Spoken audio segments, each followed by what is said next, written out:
আমাৰ শ্ৰমিকসকলক আহ্বান জনাইছোঁ কোনো কাৰণতেই যাতে উজনি অসমলৈ যোৱা নহয়। কাম কৰাৰ বিভিন্ন জেগা আছে, বিভিন্ন ঠাই আছে, সেইবোৰত কাম কৰক, নিজৰ পৰিয়াল লৈ কাম কৰক, যাতে য'ত নেকি আমাৰ নিৰাপত্তাই নাই, জীৱনৰ আমাৰ নিৰাপত্তাৰ প্ৰশ্ন আহি পৰিব, সেই অঞ্চলবোৰত আমি কিয় যাব লাগে। আজি মুখ্যমন্ত্ৰী ডাঙৰীয়াই বিষয়টো বিধানসভাৰ মজিয়াটো ইতিকিং-খোচক বা একপক্ষীয়ভাৱে কথাবোৰ কৈ আছিলে যে তাতে কিয় যাব, তাতে মুছলমান শ্ৰমিকসকল কিয় যাব, আমি কাম কৰিবলৈহে গৈছোঁ, কোনো ধৰণৰ আগ্ৰাসী মনোভাৱ লৈ যোৱা নাই। ইয়াৰ পিছতো যদি তেওঁলোকে আমাক বিচৰা নাই, আমি তাতে যাব নালাগে, যিহেতু তাত আমাৰ প্ৰথম কথা হ'ল তাত আমাৰ জীৱনৰ নিৰাপত্তাৰ প্ৰশ্ন আহি পৰিছে।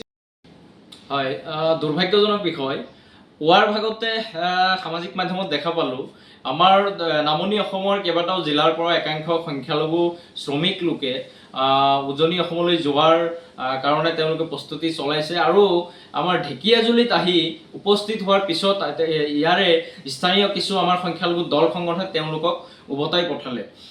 এই বিষয়টো আমি ইতিমধ্যে সকলোৱে গম পাইছে যে উজনি নামনি এটা বিতৰ্ক চলি আছে আৰু এই বিতৰ্কৰ মাজতেই কিছু উজনি অসমৰ কিছু জাতীয়তাবাদী সংগঠনৰ নেতাই আমাৰ শ্ৰমিকসকলক অপমান, অত্যাচাৰ, উৎপীড়ন, বিভিন্ন ধৰণৰ তাচ্ছিল্যসূচক ভাষা, মিয়া মুছলমান শ্ৰমিকৰ কোনো ধৰণৰ প্ৰয়োজন নাই বুলি কোৱাৰ পিছত আমি সেইটো স্পষ্টীকৰণ আমি অসমৰ আমাৰ শ্ৰমিকসকলৰ কাৰণে আমি জনাইছোঁ যে তাতে আমাৰ কোনো শ্ৰমিকেই যাব নালাগে। কাৰণ আমি নিবিচাৰোঁ যে আমাৰ এই শ্ৰমিকসকল তাতে গৈ এটা শান্তিৰ উজনি অসম শান্তিত আছে, উজনি অসমৰ এই পৰিৱেশটো বিনষ্ট হওক, আমি এইটো নিবিচাৰোঁ। যিহেতু শংকৰ আজানৰ এইখন মিলনভূমি, এই মিলনভূমিত কাৰোবাৰ কথাৰ দ্বাৰা, কাৰোবাৰ কৰ্মৰ দ্বাৰা পৰিৱেশ বিনষ্ট হওক, সেইটো আমি নিবিচাৰোঁ। কিন্তু শৃংখল চলিহা বা বীৰ লাচিত খানাকে আদি কৰি যিসমূহ সংগঠনে বাৰে বাৰে আমাক অপমান কৰি আছে, তাচ্ছিল্যসূচক ভাষা ব্যৱহাৰ কৰি আছে, উজনি অসম খালী কৰাৰ নিৰ্দেশ দি আছে, ইয়াৰ পিছতো আমি নিজৰ আত্মসন্মান নিজে কিয় ধৰি ৰাখিব পৰা নাই।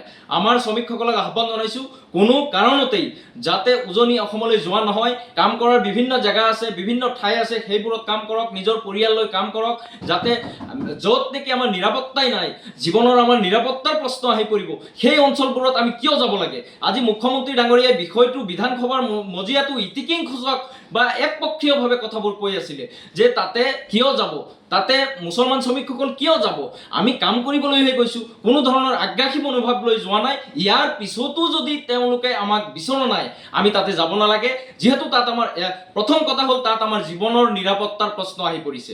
গতিকে কামৰ দুই পইচাৰ কাৰণে আমি নিজৰ জীৱনৰ নিৰাপত্তাহীনতাত ভুগিম, এই বস্তুটো হ'ব নালাগে আমাৰ। আৰু তাৰ লগতে ইয়াতে আমাৰ সন্দেহ হৈছে যে আমাৰ কিছুমান এই লোকসকলক প্ৰৰোচিতভাৱে তেওঁলোকক উজনি অসমলৈ লৈ যোৱাৰ এটা প্ৰস্তুতি চলায়। তেওঁলোককো সকীয়াই দিছোঁ যে এই ধৰণৰ কামৰ পৰা আপোনালোকে বিৰত থাকক, কাৰণ ইতিমধ্যে আমি বহু অপমান সহ্য কৰিবলগীয়া হৈছে।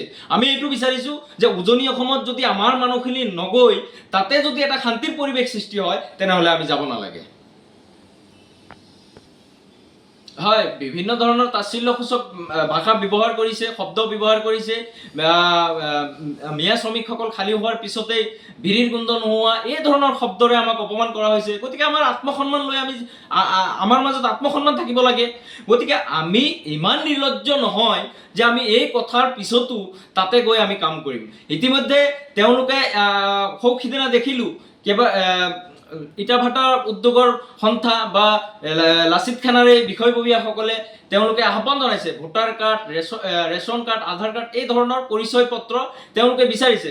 কিন্তু আমি এইটো বিচাৰিছোঁ যে যদি মুখ্যমন্ত্ৰী মহোদয়ে আমাক তাতে জীৱনৰ নিৰাপত্তা তেওঁ সুনিশ্চিত কৰিব পাৰে, তেতিয়াহে আমি যোৱাৰ আমি চিন্তা কৰিম। কিন্তু কাৰোবাক আমি আমাৰ ডকুমেণ্ট শ্ব' কৰাই কোনোবা সংগঠনক শ্ব' কৰাই তাতে কোনেও যাব নালাগে আৰু এই জালত কোনেও ভৰি দিব নালাগে। আমাৰ শ্ৰমিকসকল বুজি পাব লাগে যে তাতে কি হৈ আছে।